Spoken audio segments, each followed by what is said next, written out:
Many of you watching this are very close to living what I would call your version of the hero's journey. The only difference is this isn't a written story and it's not written for you to win. And since your life isn't some script, your version of the hero's journey is going to be much riskier than some written story. But the best stories are relatable and therefore to a degree they're achievable. And if you're not convinced to start your own version of the hero's journey, this video is to show you just how relatable these stories are to your life and how much it can actually become your life. I don't want to waste too much time on the intro, so we're just going to get right into it with section 1. For section 1, we're going to be focusing on act 1 of the hero's journey. Now let me be clear, this isn't some motivational video. This is to help you start living a more eventful life. What we're going to be focusing on from act 1 of the hero's journey is the refusal to the call. The refusal to the call is usually something internal that prevents the hero from going on his journey. It's some form of obstacle, and this obstacle can even be external, but it is important that we do not let this obstacle stop us from living our lives. It's going to be scary because it's going to require change, and according to psychologist Carl Gustav Jung, change is something we fear.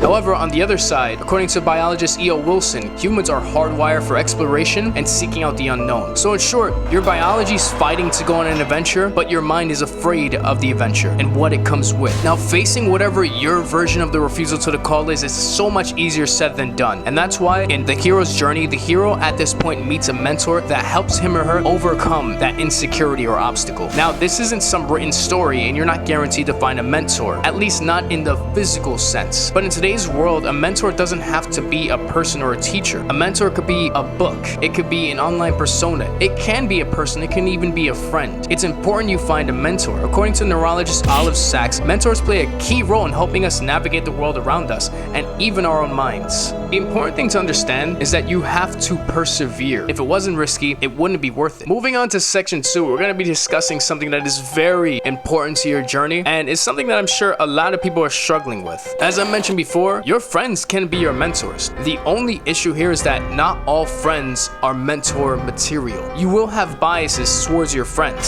so it's hard to admit it. It's hard to say your friend isn't mentor material or even rival material. This is why some of you need to hear what's in section 2. Test allies and enemies. As you start to adventure and attempt to effectively move your life in a meaningful direction, you'll notice many of your current friends have little in common with you. It's not going to be in the sense like a lot of other people tend to claim where your friends are going to slowly cut you off, because truth be told, your friends probably genuinely love you much like you probably genuinely love them. The reality is, when you start to pursue your purpose, you're going to want to do things that maybe they don't want to do, and that's okay. And maybe you truly do outgrow them, and that's fine. You can care for your friends, but still live your own life and be at a distance from them for the time being while you go on your adventure. And as you move forward, you'll make new friends. You'll also encounter trials that will require a strong support system, and these new friends might be just what you need. At first, it's going to be very hard to admit that your current friends aren't enough to help you overcome these trials. It's going to take some time, and it's going to take you developing what's called the growth mindset. To develop a growth mindset, I highly recommend a book called Everything is Fucked, a book about hope by Mark Manson.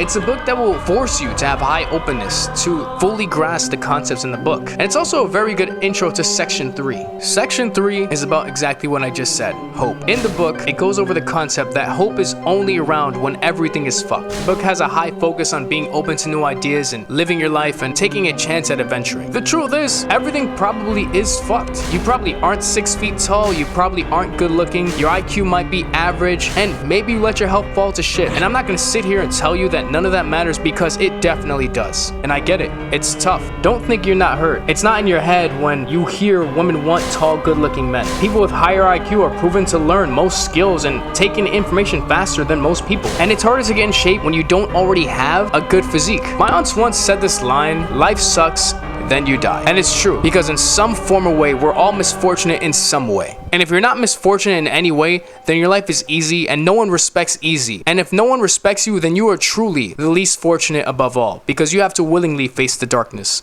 Many of you are already there. Like I mentioned before, you're already at the refusal to the call, which is probably going to be the darkest point in your life. But complaining about not being 6 feet tall, good looking, or having parents that made sure you were healthy and in shape, or being born with high intelligence, it's not going to change anything complaining about it. And honestly, none of those things are worth worrying about, because at the end of the day, grit is the greatest determining factor to see who wins in the end. At least if you ask psychologist Angela Duckworth. According to her, grit and perseverance may well be the most important traits to overcome any obstacles. Grit is developed over time. Anybody could develop their grit. And grit is widely accepted as being even more important to success than even IQ. Even though I said this wasn't meant to be an inspirational video, I truly do hope that if you've watched this video to the end, or if you watch any part of it, that you feel somewhat more invigorated to try to go on your journey. But understand this, you're gonna give up a lot, and that's fine, because like I say in all my videos, practice makes perfect, so don't get upset if it doesn't go perfect the first time.